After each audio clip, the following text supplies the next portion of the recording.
Jayce. Probably not the hyper proactive and in your face if you are on the side of Vitality, but after losing to it 2 times in a row, they have made the decision to remove. And I think that with Vitality coming over to the blue side, they maybe feel less pressure to ban away some specific champions on red and are now looking specifically for the 2 champs that have worked for Fnatic this series. And that is the Karthus and the Lissandra.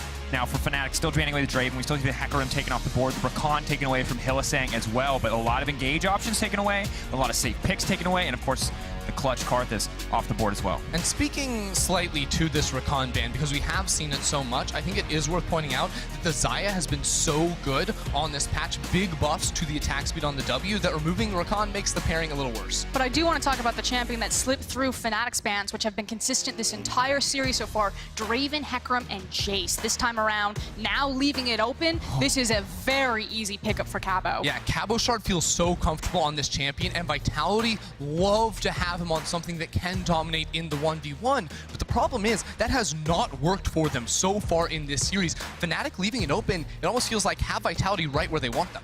And the thing that we saw in Game 2 that we liked was getting a top lane pick for Cabo that could impact the team fights more. Now, Jayce with the lead is, of course, a disgusting champion, but in an even game, this guy is not a team fighting threat. He is a solo lane terror, no doubt, but if it comes down to team fights and engages once again, this is going to be even harder for Vitality, while Fnatic have gotten that priority Braum they haven't been able to get their hands on yet. Now, thinking here, I say maybe they lock into Lucian with the Braum. It's a very strong 2v2 pairing. But the way Fnatic have been playing these games is not by attacking Vitality in the early game, especially with their laners. Instead, they look more towards the scaling option, which is where the lock-in of the Rek'Sai changes this, because Rek'Sai can take over and dominate the early game. And the reality is that when you see the likes of a Jayce, a Braum is a very safe pickup because he can deny a lot of that damage or help absorb it if there is a group up factor where Jayce is throwing these Qs into Braum shield. But now we see the Jinx and the Thresh rounding this out, so a bit more playmaking potential, a bit more roam potential for Jactroll if he does want to leave this lane, as well as another hyper-scaling carry option on the side of Attila. It's also really safe, long-range wave clear. If Jiizuke also picks up someone who can side lane, we know that that's exactly where Cabochard wants to be. It's so easy for Attila and Jactroll to execute on Jinx Thresh in that mid lane to just absorb all the farm and stall out for his sides. Exactly. The Lantern, a very good tool as well to keep the low mobility AD carry in the Jinx safe. But looking at how these first 3 picks have come in, I want to take back a little bit of what I've said about this Jayce, because I don't think it's worked so far for Vitality having the strong top laner in this series. Yet the side of Fnatic doesn't have a lot of hard engage. When you think Braum and you think Rek'Sai, you think decent supplementary CC, but these aren't the champions that are really going to start the fight, and that's why Fnatic work in the Sivir for themselves. But now they need something out of the top lane from Bwipo to get fights going, because their answer so far this series has been Nemesis on Lissandra, but with that banned away, it becomes much harder to force the 5v5s. And interesting to see as well what the mid lane matchup is going to look like. We now see that now the Lissandra cannot be priority picked early. We do see the little Blanc being taken off the board, limiting some of the options Jiizuke can bring to the table. Yamato sitting very close, very cozy, trying to set this up, keeping it casual, keeping the boys, comfortable heading into a very high pressure Game 3. And Yamato's the type of coach that, when push comes to shove, when the pressure is really on his team, he goes to his players and he says, what is the comfort pick? What do you want to play? What do you trust that you can execute on? Because Jactroll previously got so much shade for the likes of his Thresh, but in the high pressure game when it counts, Jactroll, you feel confident to play Thresh? Take it. Jiizuke, what do you need? What power can I help give you? And that's the question. What is Jiizuke on? What is Mowgli on? Because the mid-jungle 2v2, I think, is actually very pivotal. We're going to have to hold that thought, because there she is, ladies and gentlemen, the Kayle. We've experienced her in solo queue. Now we get to see her on the LEC stage. And in between the break, you're wondering, what is the Kayle going to be? Is she going to be in the game? And if a team is going to pick her, it has to be Fnatic. Now, she can go mid lane or top lane. Bwipo and Nemesis have both played here, but on the other side of things, it is such a strong mid-jungle 2v2. That was the question. They answered with gragas Yasuo. What do you want to play? I want to play Yasuo, coach. Sign me up. Oh, man. What do they give to Bwipo now? Looks like Sion going into the top lane. It's the hard engage that they needed. Fnatic, they needed some way to start off fights, especially in the mid to late game, because they have so much scaling on their side. Sivir plus Kayle is absolutely monstrous in the 5v5 team fights, and if they can get to level 16 for Kayle to 3 items on this Sivir, Fnatic are going to be in a good spot.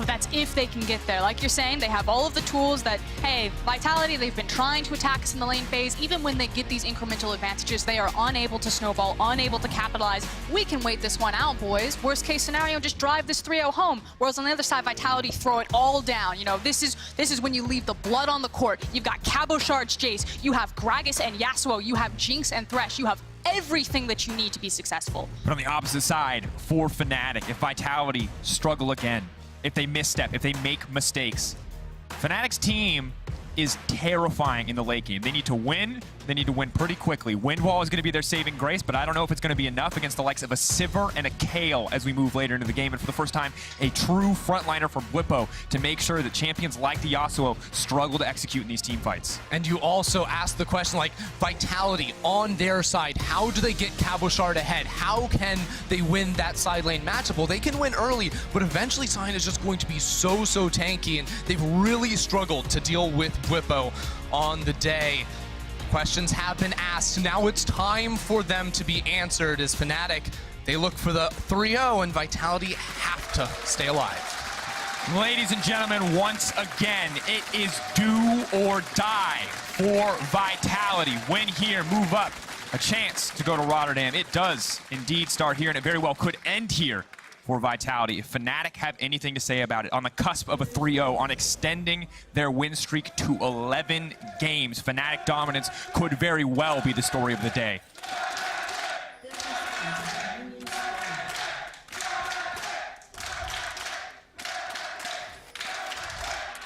The crowd can taste it. I assume Fnatic the same, but let's take a moment and let's focus in on Kayle. This is the first time that we've seen her in the LEC. She has been played over in the LPL as well as the LCK, two mixed bags of success. And the key thing that you need to understand with this champion is that she is gated by levels. So much of her power comes with her passive at level 6, level 11, and level 16. You can keep track of it. When she's got a lot of wings, she is absolutely terrifying. But the key distinction to make is, while in most games it's level 1, 6, 11, 16, when you take Kleptomancy, there's a very low % chance that you can roll the elixir of skill. Her passive actually states it's not what level you are, it's how many skill points you have invested. So Nemesis with the Kleptomancy wants to get that elixir of skill so he can get his true damage on every auto attack at level 15 or become ranged at level 10, and that's what is so strong about this combo. And you can see the pattern here in the bottom corner of your screen. Of course, the longer Kayle stays in combat, the more attack speed she gets. Level 1, yeah, not too scary. It gets a little scarier at level 6, and by the time you get to level 11, once you are a ranged champion, truly terrifying. Level 16, the final breakpoint is murder. And the only way to describe it. The magic number that you're looking for is 5. She needs 5. Now, a lot of people will take Conqueror on Kayle in solo queue because they like the idea of you stack up the Conqueror when you start stacking up all of those auto attacks, get that attack speed, get that splash damage, get that true damage. But the crit build is what I expect to come out from Nemesis here, because you can actually crit on the true damage splash. Exactly. Typically what you see the Kayles go for in their build path is very similar to a Corki, where you go for the first item, Trinity Force, just because basically everything on that item she appreciates. It's 20% CDR, which is very important for proccing your E multiple times in fights, but also attack speed, the Sheen proc, valuable as well, and the Phage just keep running and keep people inside of your auto attack range. And then you go into the crit with the Rapid Fire Cannon and the Infinity Edge. And the other really important thing, and I've seen this happen a lot in solo queue, your ultimate is not there to make you Tryndamere. You cannot, you're locked out of your auto attack when you're in the ultimate. It's to put onto your tank someone like a Sion and let them engage and be invulnerable, and then to start stacking up all of your power. Well, as we focus on the Kayle, we'll wait till she has a few more levels under her belt to get back on the topic. For now, Jiizuke doing what he can to keep pressure up in this lane. You can see a very heal-centric build coming in from Jiizuke, has both the fleet footwork as well as domination secondary for some additional healing. Mowgli doing what he can to keep this lane pushing forward, and one of the first times we've seen Mowgli not immediately playing around the top side of the map. Instead, playing to sort of counteract the enemy jungler. Broxah was briefly spotted on a ward placed in the river. You can see the debris right there, and Mowgli instead says, I'm going to come to the bottom side. I know Broxah cleared his whole red side, and maybe look for some pressure on the mid lane, because Nemesis is out of mana. It has to play very far back in this lane. Yasuo has the ability to engage on him very quickly, and that can make it difficult, especially when he's running the teleport up against Jiizuke's Ignite. Jiizuke, of course, getting an early level advantage could be huge. It has the tornado now stacked up, flashing backwards, use the tornado for the double knockup. Now needs to dash through. Jiizuke looking for another creep to get out the wind wall. Not going to be useful. First blood dropping for Broxah. Yeah, Jiizuke actually did play that well once the engage came in, but bottom lane's going very aggressive, getting heated. Jiizuke had to flash before Broxah pulled off his flash. He was able to do it and bait the summoner out of Broxah, but unfortunately not able to create enough distance to survive. And now, of course, the Kayle, even more terrifying. The longer she gets to spend in this lane, the more experience she can get, the stronger she's going to get faster. Accelerating that timeline is a terrifying prospect, but for now, it's Attila who has to be scared, flashing away from the boomerang blade of Rekkles, and already Vitality's bot lane not off to a great start. Just playing that one on a knife edge, very well done from Jactroll to keep Attila alive, but if he didn't flash, that's Rekkles proccing the Winter's Bite and then connecting probably twice with the boomerang blade. He would have deleted Attila. Yeah, and the Fnatic bottom lane using so many summoners to make that happen and really putting the pressure down on towards Attila. There's only the exhaust up on the side of Hylissang, but Attila can use the TP, just get back into lane and ignore the damage he just took in the trade. And that's why you see the confidence from Rekkles and Hilly to play that so aggressively, knowing that they have that battle summoner of the heal kind of in the back pocket versus the TP. They can stay more into these extended all-in fights. Now notice Mowgli picked up the Predator Boots on his first back and actually just popped them very early on while he was in his jungle, potentially looking for a play around the bottom lane. But actually, more importantly, this is something we see when you take it a little bit slower out of the jungle, just to get him onto the map faster so he can clear away the camps, and knowing he probably wasn't going to use that anyways with how much pressure his bottom lane was taking. And now checking in after what was a lot of early game action, seeing about a 500-600 gold lead for Fnatic here in the early game, taking control across multiple lanes. Now Cabo, someone we talk about almost every time, but this time around going up against a take, it's not quite as interactive as it once was. Jayce will continue to stack up Klepto, will continue to build a gold lead, but it's not going to amount to a whole lot of tower pressure with Sion clearing the wave, and of course, Summoner Spellbook available if he wants to go for a more aggressive play. I think it's also making sure that he has more access to not just summoner spell options, but having that flash available more often than not, having lower cooldowns on the summoner. Kind of interesting that he didn't go for something like a grasp.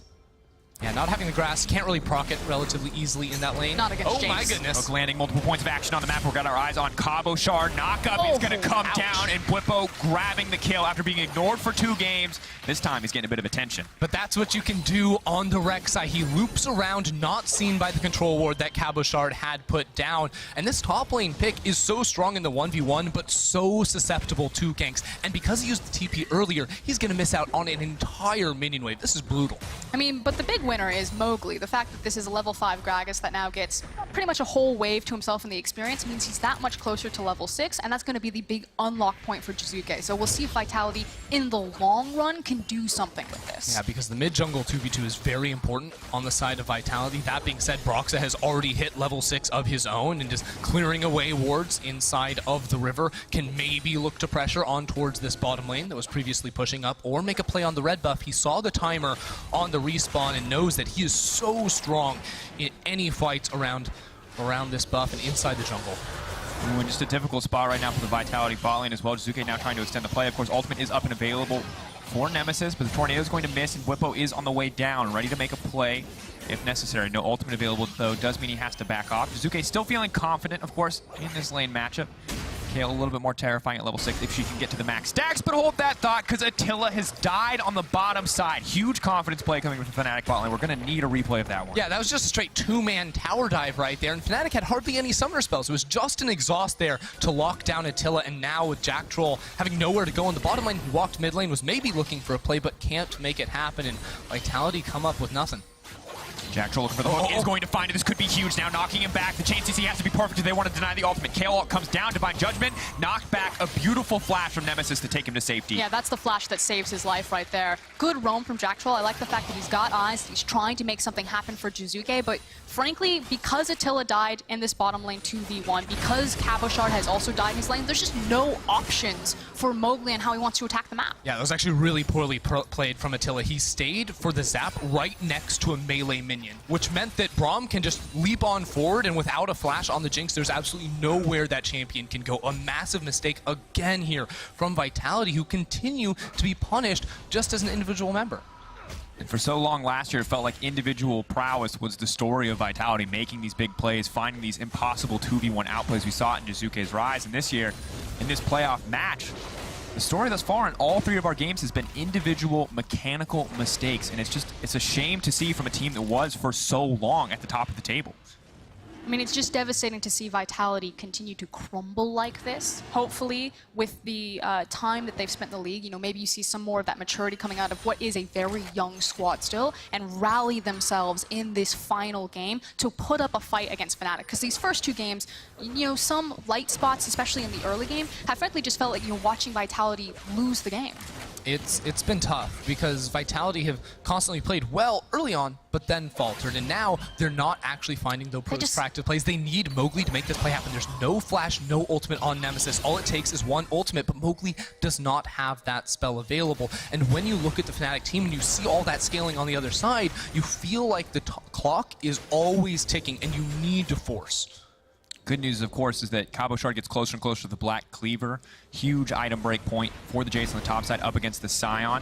Mowgli now stepping over, but is going to walk face first into Broxah. Will get spotted out here, can try to steal a camp away, but Broxah's going to win the Smite War, and for now they're just going to set their sights on tower plating. Bwipo with no mana means that they can push up pretty comfortably on that top side. No mana on Bwipo, and also Jiizuke with massive priority here, walking in towards this Fnatic jungle. And there's so many control wards actually to set up this movement to buy Cabochard time to chip away at the turret plates. You can see Jiizuke doesn't actually lose anything for this play because no minions were lost. The wave had been pushed very easily by him, and it gives him that opportunity to get a big win for the top side of the map. Now we check in on the itemization. However, I mentioned Black Cleaver earlier. We're both going for the Righteous Glory, but most importantly, the Kayle, a new champion for many of our viewers, for us as well, and competitive. We do see the Blade of the Rune King appears to be the first itemization choice. That's something we see just for a little bit more survivability in the laning phase. I hold my breath because Nemesis is in trouble. Knocked back immediately, and the Attila going to come out, but now Jiizuke is in the midst of the entire team. Nemesis pulling back. They might look for the re-engage to find more. Already the knockup going down into Bwipo. He's trying to lock his target down. Wants to bite. He's going to get the ultimate coming out. Jiizuke can't flash that one. No option to do it. Broxah getting another Fnatic with the turnaround here in the mid lane. And it's all Broxah. He does so much damage. They're just diving. What? Oh, no. This is an absolute slaughter. Ultimate going to be used from Attila there, but still the stopwatch is clutch as Hylissang will manage to survive. And it's Rekkles and Hilly having the confidence to make a play like that. It's Broxah, round 2. Is he going to go for anything else? Bye-bye.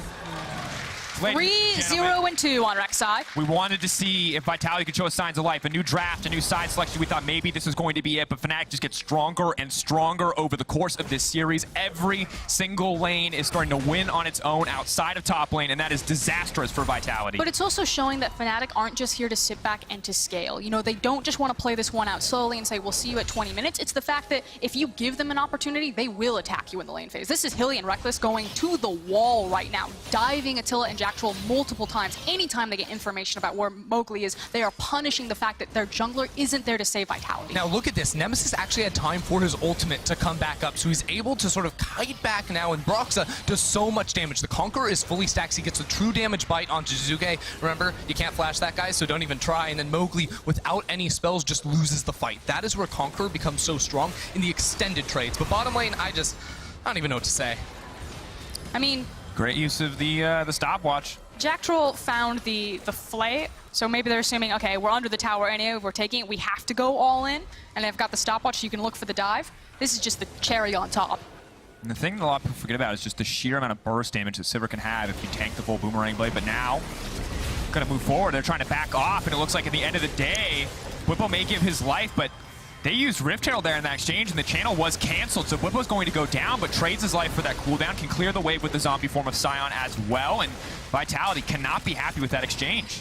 And now it's a race of who's going to get the first tower, but it's Fnatic with a very healthy lead. Rekkles, you can see, standing behind the tower, waiting for the minion wave, and it will be Fnatic who strike first.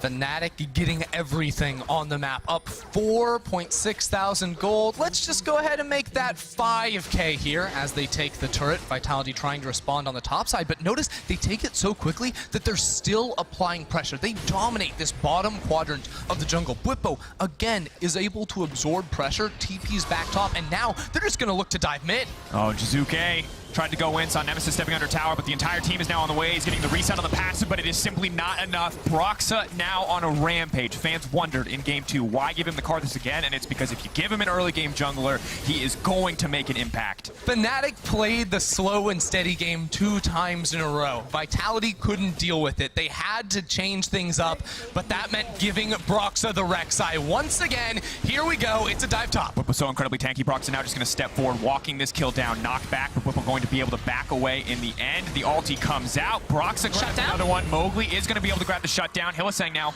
caught under the tower. Mowgli going to do what he can to delete this wave, but they're stepping forward to grab a bit more. Broxah unstoppable. 3 stacks, looking for the 4th, but we're going to try to step forward, the flash forward to keep it going. They don't really have the damage for this one, but Hylissang just hits him with it anyway. Calm down, buddy. You're not getting that kill. Vitality actually trying to respond. Notice Jactroll on the flank, but his Moby boots were canceled by the Wolf camp that I think Attila aggroed. They're trying to make the play, but the cast coming out to disengage in the end, though. It's the wall. Braum is such a good counter in towards the gragas. You throw up the shield, and then Jactroll gets bait for the dive. The hook. Now landing it back, but he's going to give his own life for this exchange. The rocket comes in. Maybe they're going to be able to grab 2 in the end. That's something given back with the TP now coming in. Cabochard here as well. Nemesis level 11. The Kayle is ranged. Jiizuke ready to turn this fight. Bwipo will die in the zombie form in the end, and Cabo may look to extend the play here. Nemesis, Divine Judgment available. He's going to use the ultimate in just a second, trying to get a bit more damage down. Knocked away to stop that from coming through. Vitality desperate to extend this play to get a little bit more here. The only devastating thing is the fact that it was Mowgli that picked up that double kill right there. This could be a completely different game if it's Jinx that's getting those big kills and is able to snowball herself into the Infinity Edge. I agree with you 100%, but if there has been a player on Vitality that has consistently been performing well this series, it has been Mowgli. His early games have been good. He's finally on a champion that is dealing damage. I say, yes, it's not ideal, but give him what you have. He now has the Sork shoes as well as the Runic Echoes. Deal some damage, blow people up with the Gragas Yasuo combo. That's all you've got. And now we take a look at those turret plates, and this tells you the story of the early game. 11-4, so much gold in the pocket of Fnatic, massive lead, but honestly, that is just sad. You know you're going to die for that play, but it's a huge difference maker. Stops a lot of gold going to the pocket, and this is a very fed Rek'Sai. Yeah, but notice Cabochard actually plays this well. He flashes away from the knockup. He's still going to get caught out here at the end, but it means Broxah has to tank way too much. Shutdown goes on over to Mowgli on top of the double kill he got later on, so he's actually very, very fed at the moment. Just not when you see that Fnatic have taken all the other plates on the other side of the rift. There's that wolf camp you were talking about. That means that Jactroll can't get there in time. Does manage to get it, but it means that he has to tank the tower aggro, which means that they're able to trade at least 1 for 2. Yeah, it's a pretty big difference maker, because if that fight just happens a little bit over towards the left, you can make it happen, but Fnatic, they've been making it happen all game. And Nemesis now continuing to push forward. Maybe look for a little bit more damage here. Once 5 stacks get kicked off, the knockup now going to come through. Windwall going to block everything, but Nemesis just walks right past it and finds his kill. Absolutely brutal. And you know, every game it seems like Vitality, maybe they've got an avenue back in, but every game Fnatic are more and more dominant. 16 minutes into the game, an 8K gold lead backing them up now. And you know, there was a conversation at the top of the day, who is the strongest team heading into playoffs? You have this monster, you know, G2 and Origin that are sitting in that upper bracket right now, but Fnatic are entering on a massive win streak. They were practically undefeated in the second half of the LEC, only dropping a single game to SK, and now they have this type of form against Vitality. This doesn't look hard for them. This isn't even breaking a sweat. Yeah, it just looks so easy. And the one game they dropped was the first game of the second half. They have since won their last 10 games in a row, including the 2 today, are on pace to win the 11th. And you wonder, this team can play late game, they can play early game. Broxah has looked like an absolute unstoppable force out of the jungle. What can't this team do? How high can they go? Bwipo, though, now in trouble. Kayle now coming down. Ultimate could just be used on Bwipo to keep him alive, and it will be. Cabochard now going to find himself in trouble. The stacks are going to come in for the Kayle. Once she gets those flame waves, it's going to be so much harder. You can see Mowgli taking so much damage in the exchange, and the On the Hunt has been used. Predator, I don't know if it's going to be enough. Hylissang throws out the ultimate. No trace for Mowgli. If he steps back, he dies. If he steps forward, he gets hit. Now trying to run as Broxah flashes forward, gives the kill to Rekkles, goes under, comes right back up, and Nemesis on a rampage. Fnatic are just going to keep pushing right here. They have minion waves. Vitality just look completely out of sorts. They try to once again bully Bwipo in the silent, but Fnatic are having absolutely none of it. And it was the credit to make sure that when they approached the tower that they grabbed the aggro aggro instead of the minion wave, which I believe only had 2 minions on it, so that they could push through like this. Now they've got the full minion wave very fresh behind them, and it's the difference between not getting a tower and getting an inhib tower on that decision to just say, I've got the aggro, guys. Look, Fnatic's early game in the second half of the split was so good. Spearheaded by Broxah, they actually had more impressive stats in the early game. In the second half, Hylissang gets on out of there. Jactroll's really trying to catch him. Yeah, desperately running forward, but there's not a lot of damage here. Nemesis is going to cut through him, but the ultimate now coming in. We'll be able to finish it off with the help of Jinx, but it's a 1-for-1 trade. Cabo steps forward, that's a very strong Kayle. It does get taken down. Nemesis on the edge of death. He's going to manage to live. He's been in Attila flashes forward. Once the reset, takes a lot of damage, though. Out comes the ultimate. Bye to Attila. They still manage to find the turn. That's just not even fair, guys. Broxah is 7-1-7. Nemesis is 6-1-6. He flashes away from the barrel.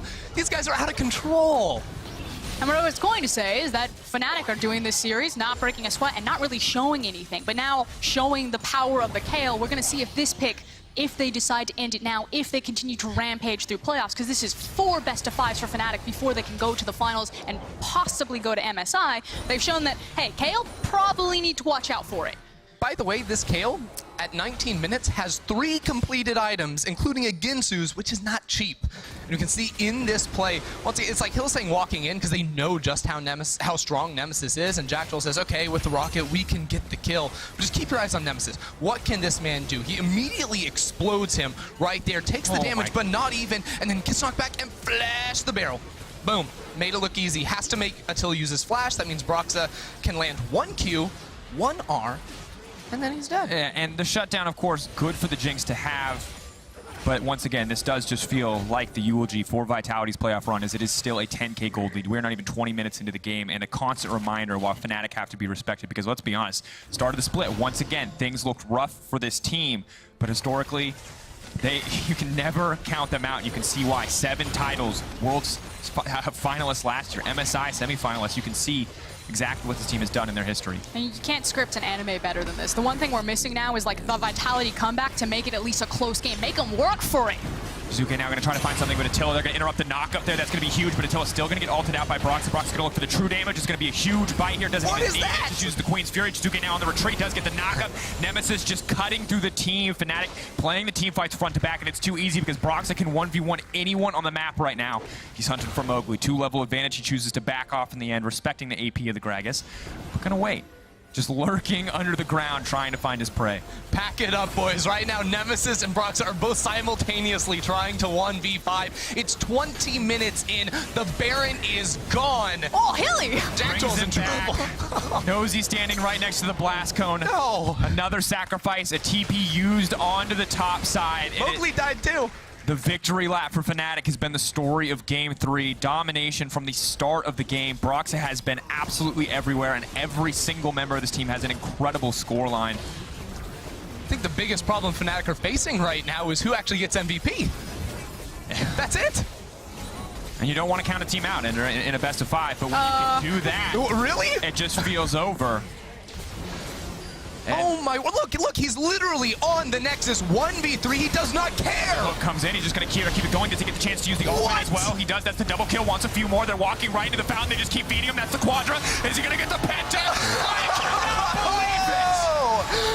Penta kill for Nemesis. The series is over. And a reminder to all of Europe, Fnatic did not come into this split to compete.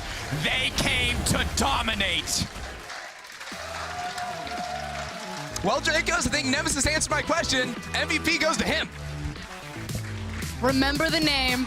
It's no longer Fnatic Caps. Nemesis got thrown a lot of shade from the community early on. And yes, he gets the pentakill, so it looks really nice, but he was clean this entire series through. He has completely been one of the fundamental pieces that turned this around for Fnatic. His synergy with Broxah, his zone control for Rekkles. This guy is a monster for playoffs. I am just blown away at how clean this team looks. They completely turned things around.